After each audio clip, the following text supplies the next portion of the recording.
Oh, love, anong kinakain mo? Ice cream. Anong flavor yan? Ito. Cookies and cream. Ah, wow. Ay, syempre, kakain din ako. Guys, makikain din ako ng ice cream. Hala.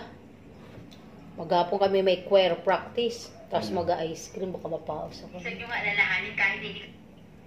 Huwag na.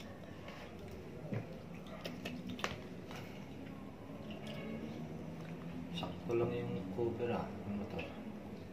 Sakto. For me yun, di ba?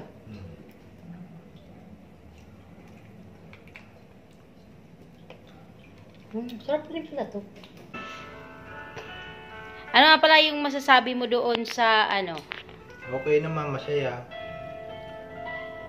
Hindi, doon sa ano na-monetize na ako sa stream ads. Congrats. Ano masasabi doon? Himala no na lumabas yung setup na ready for setup na no. Unexpected. Pwede pala siya mangyari in 1 week no. Galing. At makapamat. Masipag no.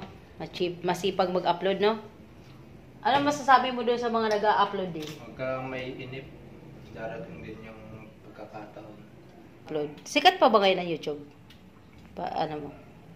Medyo na lang. Pero sa ano talaga ngayon marami nanonood no? Sa Facebook talaga no. Dahil siguro sa income sa Reels no, doon nainggan yung mga tao. Mas maraming pagkakitaan. Oo, maraming tools nga. Galing nga. Galing din ng Facebook mag-offer sa mga tao no.